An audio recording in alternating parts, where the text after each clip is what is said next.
Amigos, estamos con Fernando Carrión en este espacio de Quito TV, el espacio de la ciudad. Fernando Carrión es un arquitecto graduado en la Universidad Central del Ecuador y maestro en desarrollo urbano regional en el Colegio de México en México. Tiene varios doctorados, tiene especializaciones, ha sido docente en varias universidades, tiene una larga hoja de vida y bueno, lo tenemos aquí presente justamente para hablar sobre la ciudad de Quito, como un conocedor, un articulista, también de varios diarios aquí en la ciudad de Quito y a nivel nacional. Y bueno, queremos hablar también del tema del Hábitat 3. Ya es un año de lo que se realizó el Hábitat 3, esta conferencia de las Naciones Unidas sobre vivienda y desarrollo urbano sostenible. Bienvenido, arquitecto, ¿cómo está? Bien, muchísimas gracias por la invitación. Claro, es un tema apasionante la ciudad y claro, es exactamente un año de la tercera reunión, la tercera cumbre mundial de ciudades organizada por Hábitat de Naciones Unidas justamente en Quito. Pongamos en contexto, ¿qué es el Hábitat y qué fue el Hábitat 3 que se realizó el año pasado aquí en Quito? Hábitat es una organización de Naciones Unidas, como es el Programa de Naciones Unidas para el Desarrollo, como es UNESCO, etcétera. Y se dedica principalmente a temas de ciudad. Este evento que tuvimos el año pasado en Quito fue el tercero. El primero se celebró en Vancouver, el tercero en Estambul. El segundo en Estambul. El segundo en Estambul y el tercero en Quito. ¿Se realiza cada 20 años? Se realiza cada 20 años, cosa que a mí me parece que el tiempo es demasiado largo, porque las ciudades están cambiando todo el tiempo. Si muy dinámico. Sí, claro. Y vemos, por ejemplo, el caso del Ecuador 20 años atrás. En el año 2000 tuvimos la crisis económica que nos llevó a la dolarización, salió otro país. En el 2007 llega el presidente Correa, establece la política de la Revolución Ciudadana, sale otro país. Y ahora parece que estamos fundando otro país. Exactamente. Entonces, tener estas reuniones cada 20 años me parece que no corresponde con la dinámica de la realidad. ¿Qué es lo que se quiere, qué es lo que se determina en este hábitat? ¿Lineamientos para 20 años precisamente del desarrollo de las ciudades? Exactamente. En este caso se denominó la nueva agenda urbana, que fue un proceso que demoró alrededor de un par de años con debates en distintos lugares del mundo, con la participación de gobiernos locales, gobiernos nacionales, técnicos, académicos, etcétera. Y llegó acá pues esta famosa declaración ya prácticamente... ¿Por qué se escogió a Quito? Quito se postuló para esta cosa y tuvo una competencia bastante fuerte con ciudades como Berlín, por ejemplo, en Alemania, en América Latina, Ciudad de México también, y sin embargo escogieron a Quito por las características que tiene, una ciudad patrimonio de la humanidad, una ciudad interesante, está bien localizada, de tal manera que creo que fue un acierto eso, que Naciones Unidas haya escogido a Quito como la sede de este evento. En este Hábitat 3 que se realizó hace un año, se desarrollaron un sinnúmero de eventos, de conferencias, incluso recuerdo que hubo un hábitat paralelo, ¿no? al hábitat oficial. ¿Y qué lineamientos, qué posturas, qué se determinó en ese Hábitat 3? ¿Cuáles fueron las conclusiones y lo que se dejó fijado como hoja de ruta? Bueno, el caso de este hábitat paralelo, fui yo uno de los coordinadores de esa reunión. Okay. Y eso surgió principalmente por el hecho paradójico de que esta nueva agenda urbana no iba a comprometer a los municipios. En ese sentido, a nosotros nos llamó mucho la atención que se debata la ciudad y no sea la institución fundamental que gobierna la ciudad, es decir, el municipio, la que finalmente se comprometa. Entonces, lo que hemos tenido es el diseño de esta nueva agenda urbana hecha por la cooperación internacional a partir de varias reuniones, como señalaba hace un rato. Eso llega a Quito y en Quito firman los gobiernos nacionales, que son los que se comprometen. Y los municipios simplemente lo que tienen que hacer es acatar esta idea de que hay que pensar globalmente y actuar localmente. Es un sinsentido. Tienen que acatar, pero sin recoger las experiencias de ellos. Eso. Y sin entender realmente cuáles son las condiciones propias de cada municipio.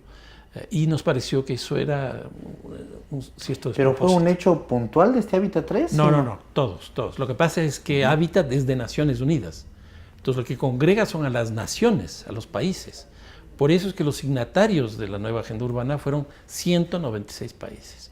Y por eso mismo fue muy interesante porque 2 días antes de la reunión en Quito, se reunieron todos los municipios y alcaldes que venían a Quito en Bogotá. Tuvieron una reunión paralela durante 2 días.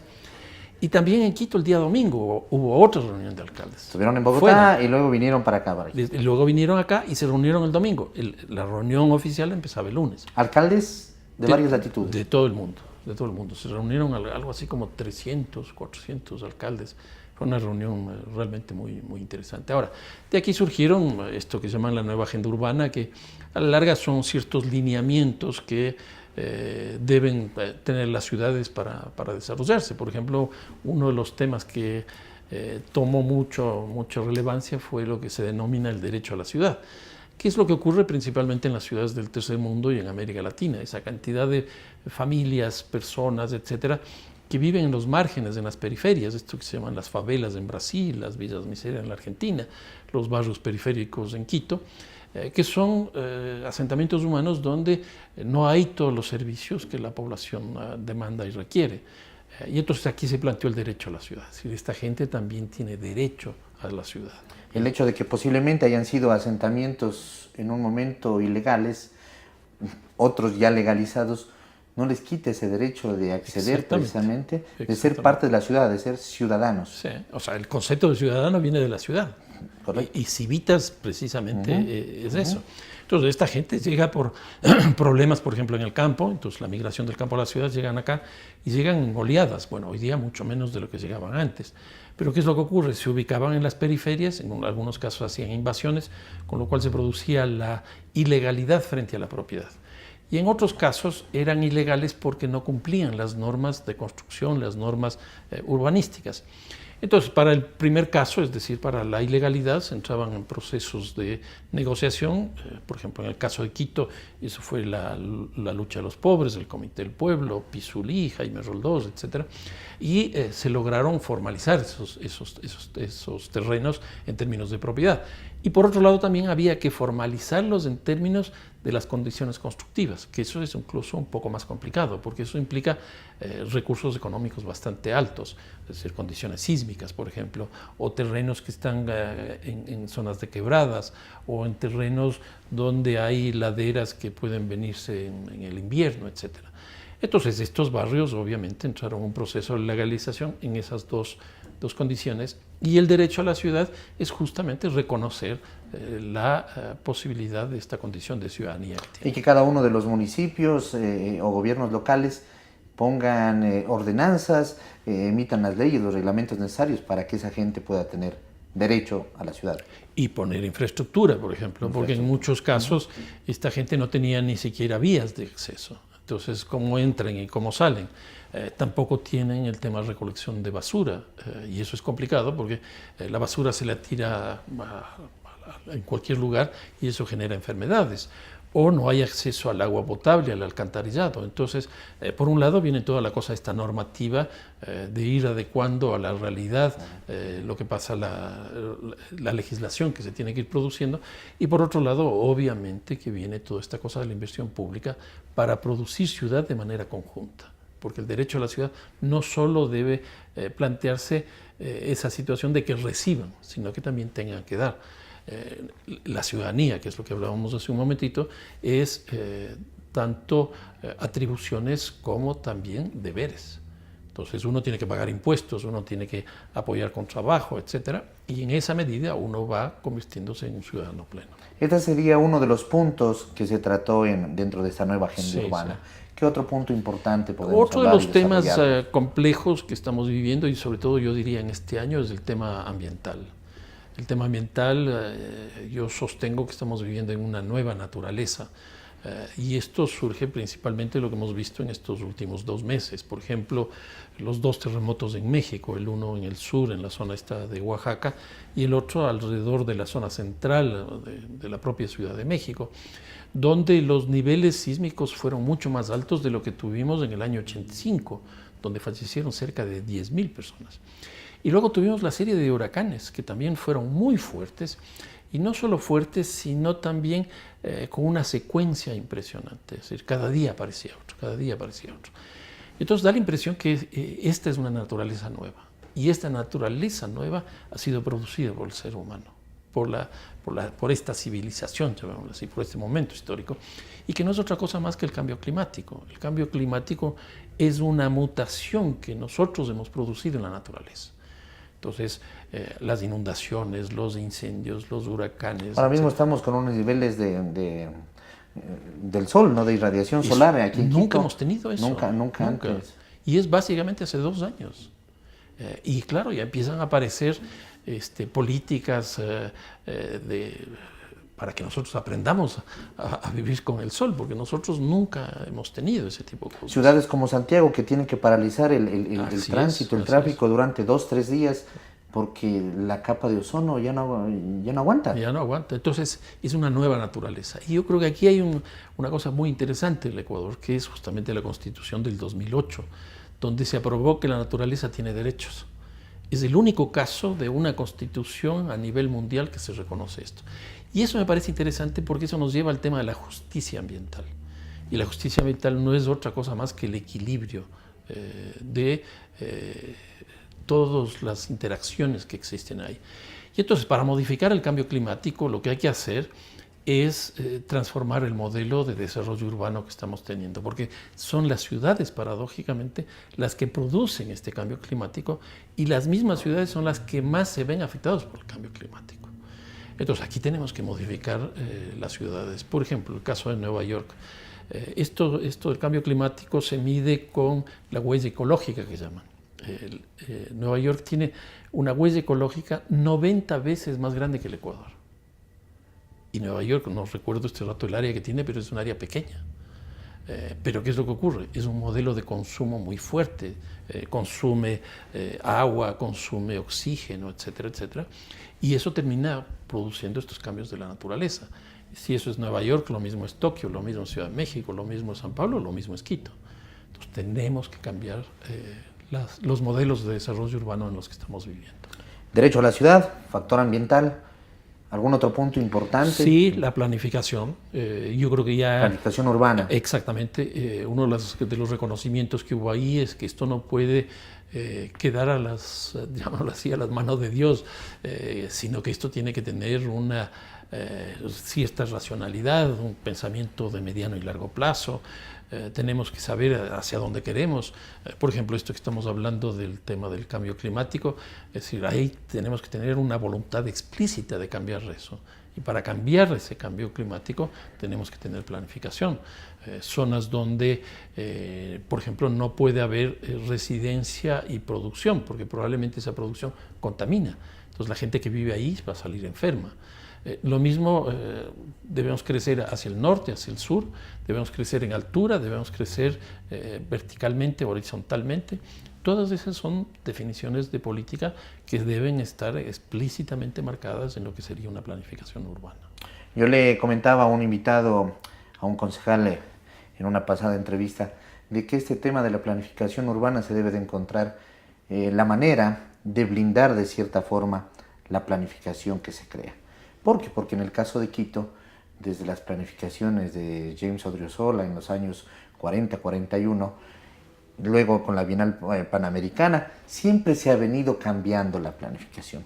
Debería de haber un cierto blindaje, ¿no? Y con ciertas regulaciones o variaciones, de acuerdo al crecimiento también y a lo que se va dando en la ciudad.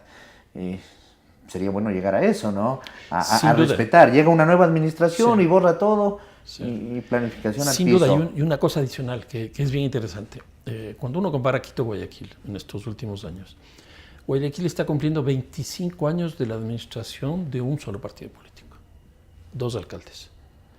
En estos últimos 17 años, es decir, en este siglo, la ciudad de Quito ha tenido 4 alcaldes, no 2 como Guayaquil en 25 años, sino nosotros en 17, 2 alcaldes, 4 alcaldes en Quito. Y los 4 alcaldes son de 4 partidos políticos distintos. Entonces, si yo soy el alcalde del año 2000, por decirlo de alguna manera, yo llego y planteo una propuesta de planificación. En el 2004, 2005, llega otro alcalde. No sirve esa planificación. No sirve, vamos otra vez empezando. Y vamos es tiempo. Exactamente, y eso es lo que ha venido pasando. Cuando termine la gestión el alcalde Rodas, el próximo alcalde va a plantear otra cosa. Y ese es uno de los grandes temas que hay que trabajar. El tema político, polis, viene de ciudad. polis no es otra cosa más y la política no es otra cosa que el gobierno de la ciudad. Y entonces, si nosotros no tenemos un proyecto colectivo de ciudad que sea asumido por la ciudadanía, que sea asumido por las comunidades, que sea asumido por la sociedad, estos cambios políticos van a seguir dándose y el tema de la planificación va a quedar pues en el olvido, ¿no? Va a quedar en lo que se ha venido dando. Exacto, en lo que estamos, sí. Y Quito es de las ciudades más planificadas del mundo, porque nosotros tuvimos el primer plan en el año 39 y en el 41 después de esta edición de Odriozola. Y de ahí hemos tenido una secuencia casi quinquenal de planes. Pero el problema que ha habido es que esos planes no han logrado efectivamente consolidarse dentro de una cultura de plan. Yo creo que esa es la gran necesidad que tiene Quito, que se genere una cultura de plan. Por ejemplo, el caso de Guayaquil. Guayaquil, nosotros los quiteños decimos Guayaquil no está nada planificada, pero Guayaquil tiene un proyecto de ciudad, que incluso, si ustedes recuerdan, ese proyecto de ciudad fue muy golpeado en la época de la presidencia del presidente Rafael Correa, y sin embargo no logró destruirlo. Y ahí está el proyecto. Guayaquil tuvo dos alcaldes, dicen, Rafael Correa uno y otro Jaime Nebot. Bueno, esa es otra cosa que es muy interesante. Porque lo que nosotros tenemos en Guayaquil, en el periodo pasado, fue un modelo híbrido. Efectivamente teníamos dos alcaldes. Como una competencia. El alcalde que residía en Quito y actuaba en Guayaquil, iba los martes a inaugurar obras. Iba todos los martes. Está el Parque Los Amanes, está toda la cosa de salud, de educación, los barrios en la periferia, los suburbios, la política de vivienda, etc. Y yo creo que eso, bueno, a Guayaquil le benefició en cierto sentido, porque como que tuvo dos entradas, dos inversiones relativamente importantes. En el caso de Quito, ¿qué es lo que tuvimos en el periodo de los 10 años? Una visión nacional que se implantó en Quito. Entonces el proyecto de la ciudad del buen vivir, que fue una concepción nacional, se ubicó en Quito, pero Quito perdió autonomía. Quito dejó de representarse a sí mismo, y lo que estamos viviendo hoy día es bien complicado porque Quito no tiene liderazgo, y no me refiero solo en términos políticos. Pero si vemos en términos políticos, nos damos cuenta que simplemente veamos la Asamblea, veamos la Corte de Justicia, veamos el gabinete, etcétera, y no hay quiteños. Pero por otro lado tampoco, en el fútbol, por ejemplo, la crisis del fútbol de Quito es impresionante. En la cultura lo mismo. Y yo creo que se debe a ese hecho de que se aplacó la creatividad, el liderazgo, la representación, la autonomía de Quito en ese contexto, ¿no? Estábamos viendo el balcón de al frente. Sí, viendo el balcón de al frente del un lado y del otro lado. Porque lo que se buscaba del un lado era, bueno, tratar de llegar al otro lado. Y del otro lo que se buscaba es que el proyecto nacional se ancle en la ciudad, en la capital. Yo he tenido la oportunidad de hacer estudios de varias capitales de América Latina y hay una cosa muy interesante. La mayoría de las capitales de América Latina son antigobiernistas. Entonces, por ejemplo, Bogotá es antigobiernista, Lima es antigobiernista, Brasilia es antigobiernista. Y cuando digo antigobiernista me refiero es que es una opción política distinta a la que está en el ámbito nacional. En el caso de Quito, en ese periodo no se produjo eso, sobre todo en la alcaldía de Augusto Barrera. Pero hoy día, por ejemplo, ya está en la norma, llamémoslo así, porque Rodas es de un partido muy distinto al que es Lenín Moreno. Y me parece que aquí Lenín Moreno actuó bien, porque a diferencia de lo que hizo Rafael Correa, que fue básicamente esto que señalaba, de proyectar esta propuesta nacional en lo local, Lenín Moreno, al establecer un acuerdo con el alcalde de Guayaquil, Jaime Nebot, lo que hace es establecer nuevos pactos territoriales. Y entonces en Guayaquil ya no tenemos este dualismo, y en Quito me parece que le tira una boya al alcalde Rodas con el proyecto Casa para Todos, y empieza a haber mucho más armonía. Y el alcalde Rodas empieza a recuperarse, que estaba prácticamente en una situación límite. Entonces yo creo que aquí había una cosa interesante del presidente Lenín Moreno, que modificó sustancialmente su propuesta frente a los municipios, frente a las localidades. Volviendo al tema del hábitat, derecho a la ciudad, factor ambiental, planificación urbana. ¿Algún otro punto? Sí, bueno, está todo el tema de competitividad, por ejemplo. Hoy día las ciudades son espacios de altísima innovación. Esa innovación solo es posible a través de generar nuevas condiciones. Aquí, por ejemplo, uno de los grandes problemas que tiene Quito es su estructura productiva. Es una estructura productiva que está anclada en la época de la sustitución de importaciones, hace como 50 años. O sea, las industrias principales de Quito es la industria automotriz, que a partir del próximo año me parece que va a tener problemas porque la firma del acuerdo con la Unión Europea va a hacer que entren los vehículos europeos en condiciones. Exactamente. Entonces, no sé qué va a pasar con esa industria del ensamblaje que tiene Quito. La industria textil se cayó básicamente por la presencia china. Que ha sido una cosa china y las textileras de aquí se han ido para Perú. Se han ido muchas al Perú también. Entonces, no tenemos una industria. Y yo creo que aquí hay que pensar, incentivar, obviamente, y hacer una gran innovación para que Quito pueda recuperar su base productiva. Yo creo que ese es uno de los grandes problemas que tiene la ciudad de Quito. Complicado. De estos factores hemos hablado los 4 tal vez más importantes. ¿Qué se ha venido trabajando? ¿Qué se ha hecho? ¿Se ve resultados en algo de esta nueva agenda urbana que quedó del Hábitat 3? Yo veo muy poco. ¿Es poco tiempo tal vez para evaluar? Probablemente sí, pero cuando uno tiene urgencias, uno tiene que empezar rápido, ¿no es cierto? Y Quito es una ciudad que tiene urgencias. Aquí Quito yo sostengo, tiene un problema muy complicado de metrodependencia. Hasta que no resolvamos el tema del metro, Quito no tiene capacidad de inversión. El metro cuesta más o menos el 50% del presupuesto municipal. A eso que hay que añadirle el 35-38% de gasto corriente, de inversión no queda más allá de un 10-12%. Que en publicidad se va bastante. Y el resto se va a publicidad. Y entonces eso ha hecho que Quito tenga hoy día muchos problemas. Y eso va a ser hasta que se inaugure el metro. Ahora, claro que el metro va a ayudar significativamente, pero también tiene muchas limitaciones. El metro va a llevar solo el 15% de los pasajeros, de los pasajes que tiene la ciudad de Quito. Siempre lo digo, el metro es parte de un sistema. Es parte de un sistema. Hay que entenderlo y que la gente entienda eso. Sí. Es parte de un sistema, pero hay que construir el sistema. Ahora, por ejemplo, ya llevan como 2-3 meses en el Consejo Municipal discutiendo la posibilidad de subir 5 centavos. De la tarifa del transporte. Y ahí están planteando que tiene que establecerse un sistema, etc. No se ve eso. Poco tiempo atrás se aprobó una ordenanza de taxis que incrementaron como 8.500 taxis. Está en discusión otra sobre bicicletas. Entonces no hay una ordenanza general de movilidad. Y empezamos a tener ordenanza de buses, ordenanza de taxis, ordenanza. No hay esta cosa de entenderle como un sistema. Y ese me parece que también es un gran problema, que el rato que entre el metro a funcionar, si no se tiene claridad, pues no se va a sentir los beneficios que una inversión tan grande como $2.000 millones, que nunca ha tenido Quito, va a ser complicado. Si esta entrevista la hacíamos 10 años atrás o la hacemos 10 años para adelante, seguramente vamos a seguir hablando del mismo tema del transporte. De que no existe comodidad, de que no existe un buen servicio, de que existe el correteo de los buses, de que no hay gente profesional manejándolos. Y con un problema adicional. Hoy día los procesos de urbanización no se desarrollan sobre las ciudades, sino sobre regiones, que es una cosa totalmente distinta. Entonces, por ejemplo, el caso de Quito. La urbanización es de la región, del área metropolitana. Hoy día tenemos un problema muy complejo hacia los valles. Y cada vez va a haber más gente allá. ¿Por qué? Porque en la zona esta donde nosotros estamos este rato de la ciudad de Quito tiene una tasa de crecimiento de 1.5%.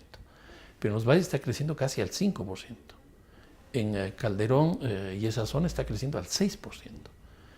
Entonces, movilizar a esa gente bajo estas nuevas condiciones de este desarrollo sobre regiones, el tema del transporte y la movilidad va a ser muy, muy complicado.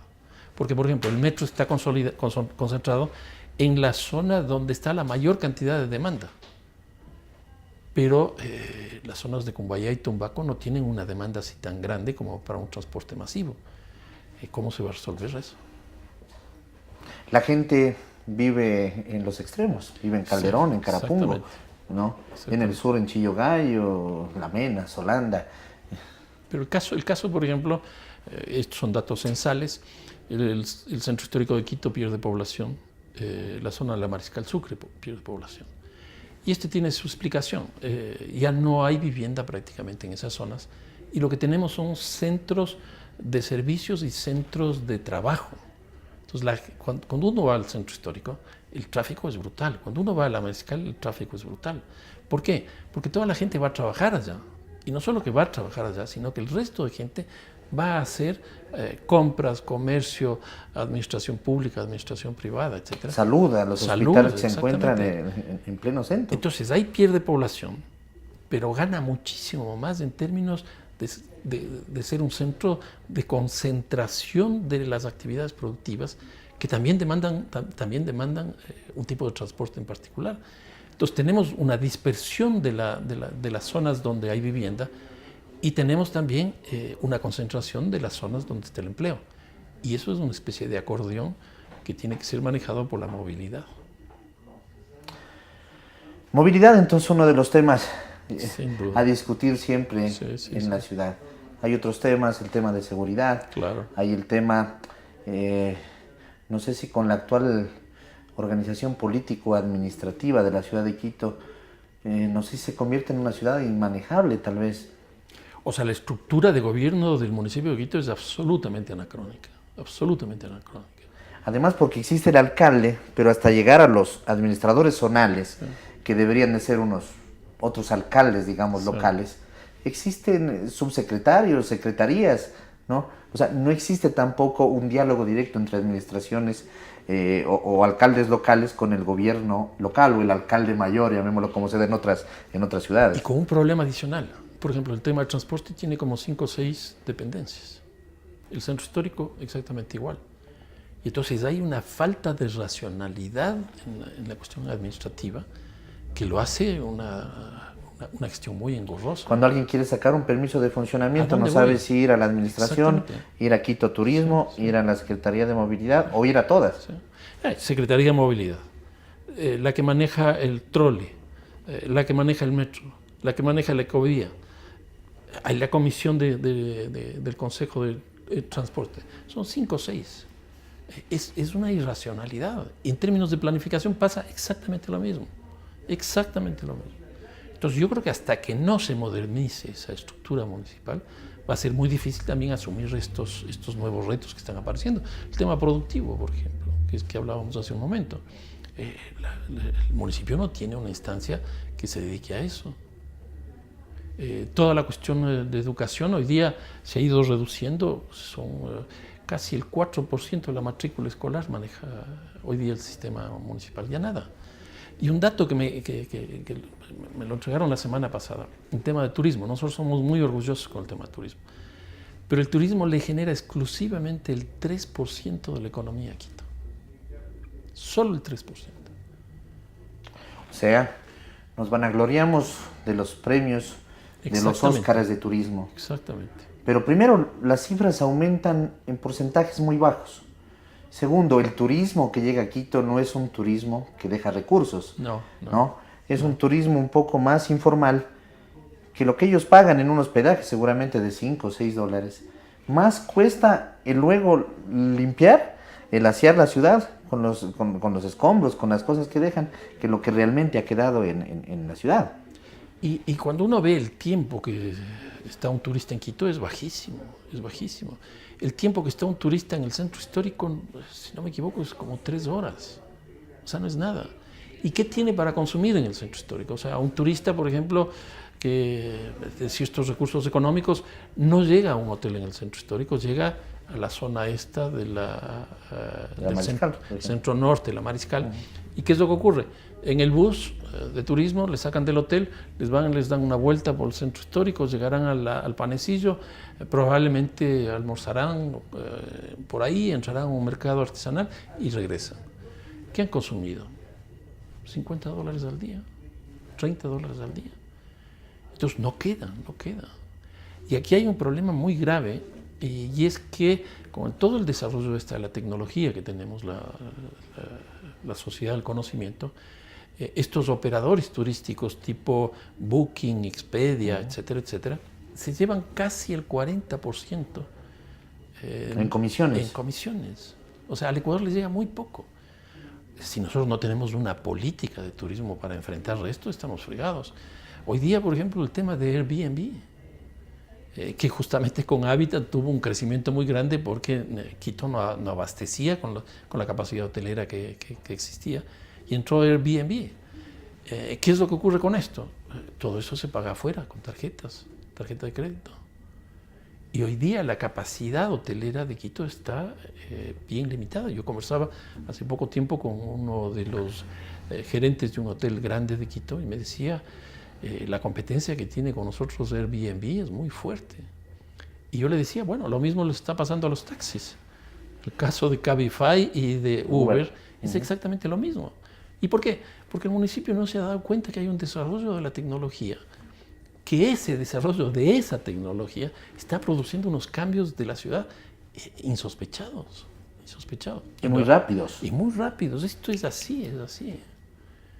Por ejemplo, Uber tiene precio, o Cabify tiene precios más bajos, tiene mejor calidad del servicio. Seguridad para el usuario y para el transportista, ¿no? Y nosotros en el Consejo Municipal aprobamos hace como 2 meses la entrada de 8.500 taxis más. O sea, no hay una visión del transporte, de la movilidad. Y como digo, se va haciendo por partes. Bicicletas, buses, metro, trole. Yo le veo con mucha preocupación. En el tema del turismo también es importante recalcar que tenemos precios desproporcionados. Sí, bueno, ese es el otro problema. Quito ha perdido, el Ecuador en general ha perdido mucha competitividad. En hospedaje, en gastronomía, en vuelos internos. Eso, los vuelos nacionales es... O sea, quiero ir al Ecuador y de Quito quiero irme a Guayaquil o a Galápagos o a Cuenca. Sí. Los precios... Yo estuve hace 2 semanas, estuve en Cuenca y las frecuencias de los vuelos es lamentable. Hay un vuelo en la mañana de Quito a Cuenca y hay otro en la tarde de Quito a Cuenca. Si es que no lo suspenden. Y si es que llegan a tiempo. Pero con 2 vuelos es imposible. O sea, Cuenca está viviendo este rato una crisis muy fuerte. Es una ciudad patrimonio de la humanidad, como es Quito. Y es una ciudad maravillosa, muy compacta, muy armadita. Y está destapada porque el tranvía no... Además, el tema del tranvía. No camina. No camina. Sí. Bueno, y nosotros con el metro acá y es con el tranvía allá. Bueno, nosotros con el metro acá estamos con incertidumbre también porque el consorcio que está construyendo es Acciona Odebrecht, pero ya dicen que Odebrecht ya no está. Pero se escucha que Odebrecht todavía está metido y no quiere salir, en cambio.